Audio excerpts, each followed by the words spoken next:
మనం ఎక్కువగా చూస్తే ఇప్పుడు ప్రేమ వివాహాలు గానీ, ప్రేమ జంటలు గానీ మనం చూస్తా ఉంటాం. సో, వాళ్ళు ఓయో రూమ్స్ అని ఇప్పుడు వచ్చిన ట్రెండింగ్ ఎప్పటినుంచో ఉంది. ఓయో రూమ్స్‌కెళ్తా ఉంటారు వాళ్ళ ప్రైవసీ కోసం. ఓయోలకెళ్ళినప్పుడు సీక్రెట్ కెమెరాలు పెట్టి ఇబ్బంది పెట్టు, లేకపోతే పోలీసులొచ్చినప్పుడు రైడ్ చేసినప్పుడు ఏజ్ లేదనో, ఏజ్ లేకపోతే తప్పే అది. సో, ఏజ్ ఉన్నా కూడా ఇబ్బంది పెడుతుంటారు. కొంతమంది పోలీసులు రైడ్‌కొచ్చి మీ ఫ్యామిలీస్‌కి చెప్తాం, లేకపోతే డబ్బులిస్తారా లేదా అన్నప్పుడు మనకంటూ ఎలాంటి చట్టాలున్నాయి ఏంటి అడిగే ప్రయత్నం చేద్దాం ఒకసారి. సార్ నమస్కారం సార్. నమస్తే అండి. సరే మనం చూసుకుంటే ఓయోలకెళ్తారు. ఏజ్ ఉన్నవాళ్ళు 18+ ఉన్నవాళ్ళు ఎళ్ళిపోతా ఉంటారు. ఆధార్ కార్డులు ఇస్తా ఉంటారు. సో, ఎళ్ళినప్పుడు కూడా పోలీసులొచ్చి కొంచెం ఇబ్బంది పెడతా ఉంటారు. పేరెంట్స్‌కి చెప్తా ఉంటాం, బెదిరియటం, లేకపోతే డబ్బులిస్తారా అన్నప్పుడు ఎలాంటి చట్టాలు ఉపయోగపడతాయి వీళ్ళకి? అసలు చట్టాలు ఉన్నాయా లేవా? ఒకటండి, భారతదేశంలో హ్మ్. మేజర్ అయిన స్త్రీ, పురుషుడు ఎవరైనా సరే కలిసి తిరగచ్చు, కలిసి ఉండొచ్చు. ఓకే. అది మీరు సెక్సువల్ కోణంలో ఆలోచించు. హ్మ్. ఒక అబ్బాయి, ఒక అమ్మాయి కలిసి ఉన్నంత మాత్రం సెక్సువల్ కోణం ఎట్లా అవుతుంది? అవ్వదు. ఫ్రెండ్‌షిప్‌గా ఉండొచ్చు, ఇంకో రకంగా ఉండొచ్చు. అవును. కొన్ని సందర్భాల్లో వాళ్ళ యొక్క షేరింగ్స్ ఉంటాయి. కొన్ని సందర్భాల్లో సబ్జెక్ట్ పరంగా ఉండొచ్చు. ఏదైనా ఉండొచ్చు. అవును. అలా నేను అమ్మాయికి, అబ్బాయికి తప్పుడు పని చేసే వాళ్ళకి నేనైతే సపోర్ట్ చేయను. ఓకే. తప్పుడు పని చేసే వాళ్ళు ఎవరన్నా నా దృష్టి కూడా తాడ తీస్తా. ఓకే. ఓపెన్ చెప్తాను. ఓకే. నాకు అది సంబంధం లేదు. హ్మ్. ఇక్కడ స్వేచ్ఛ, సమానత్వం, సౌభ్రతత్వం, హ్యూమన్ రైట్స్ గురించే మనం మాట్లాడుకుందాం. హ్మ్. ఆర్టికల్ 21 ప్రకారం ప్రతి వ్యక్తి జీవించే హక్కు, అలాగే స్వేచ్ఛగా, సంతోషంగా, ఆనందంగా, ఆరోగ్యంగా జీవించే హక్కు అనేది ప్రతి ఒక్కరికి ఉంది. హ్మ్. అందులో మేజర్స్ అయిన పిల్లలకు ఉంది. హ్మ్. అలా అని చెప్పి ఇప్పుడు నేను లాయర్ గా రాజా చెప్పేశాడని చెప్పేసి మీరు విచ్చలవిడితనం చేస్తే నేనే తాడ తీస్తా. ఎందుకంటే మనకు ఎథిక్స్ ఉన్నాయి, అవును. మన చరిత్ర ఉంది, మనకు ఒక సంస్కృతి ఉంది. హ్మ్. అవునా కదా సార్? హ్మ్. సో నేనేమంటున్నానంటే, అలాంటి సందర్భాల్లో మీరు సెక్సువల్ కోణంలో ఈ వీడియో చూస్తే ఏంటి దాన్ని స్కిప్ చేసేయండి. హ్మ్. నిరభ్యంతరంగా స్కిప్ చేయండి. మొహమాట లేదు, ఓకే. నువ్వెవడో నేనెవడో. హ్మ్. అలా కాకుండా ఒక హ్మ్.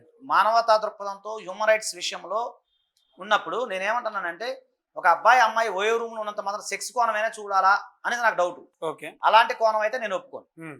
ఏది లేదు సార్, మా అలా కాదు, ఇంకో అంటే మరి జనరల్ చాలా మంది ప్రశ్న అంటే మరి ఇంకే కోణం ఉండదండి అనొచ్చు. అవును. అంటే మనం అన్ని ఆ కోణంలో చూడాల్సిన అవసరం లేదుగా. అవును. రకరకాలుగా చూసుకోవచ్చు. ఇప్పుడు ఒక అవును. అబ్బాయి, ఒక అమ్మాయి ట్రెక్కింగ్కి వెళ్తారు, లేదా ఒక అబ్బాయి, ఒక అమ్మాయి కొన్ని సందర్భాల్లో విదేశాల్లో మన మన దీన్ని చూస్తానికి వెళ్తుంటారు. అవును. విహారయాత్రకు వెళ్ళే వాళ్ళు ఉన్నారు. ఎందుకు బుల్లెట్ మీద వెళ్ళే వాళ్ళు ఉన్నారు అమ్మాయిలు చాలా మంది, మహాతల్లులు. అవును. అవునా లేదా? హ్మ్. ఆడప్పుడు మనం వాళ్ళని ఎలా చూస్తాం? అవును. అట్లా కాదు కదా.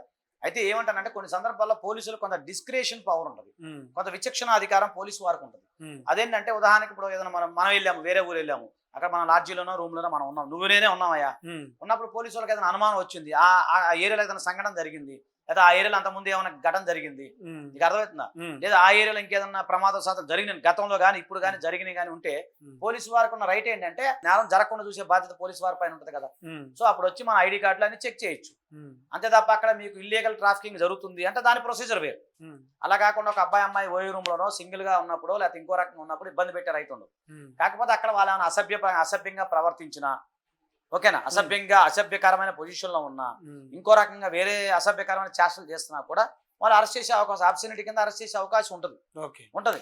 ఇప్పుడు ఒకటండి, మీకు తల్లిదండ్రులు ఒక మంచి ప్రేమ, అభిమానం, జీవితం ఇచ్చినప్పుడు నువ్వు ఆ తప్పుడు పని చేయాల్సిన అవసరం నీకేంటి? హ్మ్. నీకు అంత ఆనందంగా, నీకు అంత గులగా ఉంటే పెళ్లి చేసుకో, హ్మ్. తప్పులేదు. హ్మ్. అవునా కదా సార్? అంతేగాని నేను విచ్చలవిడితనాన్ని నేను ప్రోత్సహించను, అది నా అభిమతం కూడా కాదు. ఓకే. కాకపోతే ఒక మంచి ఆస్పెక్ట్లో మీరు ఏమైనా చేయదలుచుకుని మీకున్న రైట్స్ అవి, హ్మ్. హ్యూమన్ రైట్స్ ఉన్నాయి, దాని ప్రకారం మీరు వెళ్ళొచ్చు. హ్మ్. మీరు ఇంకోటి చెప్పనా, మీరు మంచి పని చేసేటప్పుడు ఎవరు భయపడరు. ఓకే. భయపడతారా? హ్మ్. ఒక అబ్బాయి, అమ్మాయి ఒక ట్రెక్కింగ్ కోసమో, లేకపోతే ఇంకో దగ్గరకో, విహారయాత్రకో, ఇంకో కేసు డిస్కషన్ కోసమో, హ్మ్. లేదా ఇంకే దానికోసం వెళ్ళారనుకోండి, వాళ్ళు ఎప్పుడు భయపడరు. ఓకే. పోలీసులు వచ్చినా భయపడరు. అవును సార్, ఇగో సార్ నా ఐడి కార్డు చూసుకుని మా నాన్నగారికి ఫోన్ చేయండి, మా అమ్మగారికి ఫోన్ చేయండి అంటారు. హ్మ్. ఎవరు భయపడతారు? హ్మ్. తప్పుడు పని చేసేవాడే కదా భయపడేది. ఓకే. అవునా కదా? హ్మ్. అవును. అవునా కదా? అవును. సో నేనేమంటున్నాను, అలాంటి విషయానికి నేను వ్యతిరేకం. ఈ మన భారతదేశ చరిత్ర, సంస్కృతి వ్యతిరేకం. హ్మ్. మీరు మంచి పని కోసం ఓయో రూమ్లో వెళ్ళండి, లేదా ఇంకో రూమ్కి వెళ్ళండి. ఓయో రూమ్ అనేది ఒక బ్రాండ్, బోల్డ్ రూములు ఉన్నాయి. అవును. ఇప్పుడు మాకు విజయవాడ భవన్ ఐలాండ్ ఉంది, అక్కడ మేము టూరిజం దాంట్లో వెళ్ళొచ్చు, దానికి ఏముంటుంది. హ్మ్. ఇప్పుడు వేరే వేరే గుళ్ళకి వెళ్తాము, అక్కడ టూరిజం దానికి వెళ్ళొచ్చు. హ్మ్.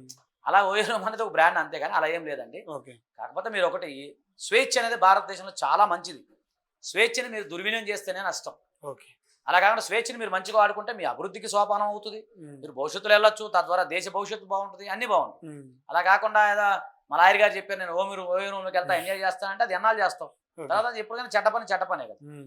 సో అలా నేను ఏమన్నానంటే, స్వేచ్ఛ, సమానత్వం, సౌభ్రతత్వం, అలాగే మీకున్న అవకాశాలు ఇవన్నీ కూడా మీకు ఉన్నాయి. దాన్ని జాగ్రత్తగా మీరు వాడుకోండి, చక్కగా అభివృద్ధి చెందండి.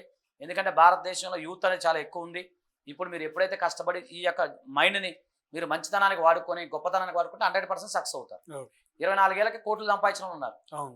50,000 వచ్చినా ఇంకో రూపాయి కూడా సంపాదించిన బోలు మంది ఉన్నారు భారతదేశం లేరండి. అవునండి. మరి ఇవన్నీ త్యాగాలు చేయాలి, త్యాగాలు చేస్తేనే మనం సక్సెస్ అవుతాం యూత్ అనేవాళ్ళు. ఓకే. అలా కాకుండా అడ్డమైన పనులు చేసుకుంటే నువ్వు అడ్డంగానే బతుకుతావు. ఉమ్. అవునా కదా? అవును. ఎప్పుడైతే చైనా సామెత ప్రకారం 30 సంవత్సరాలు నువ్వు ఎప్పుడైతే కష్టపడతావో 30 సంవత్సరాలు కూర్చొని తింటావు. ఉమ్. 30 సంవత్సరాలు ఎప్పుడైతే నువ్వు ఇట్లాంటి వ్యవహారాలు చేస్తావో ఉమ్. తగ్గి 30 సంవత్సరాలు సంకనాగుతావు. ఓకే. ఇది క్రిస్టల్ క్లియర్.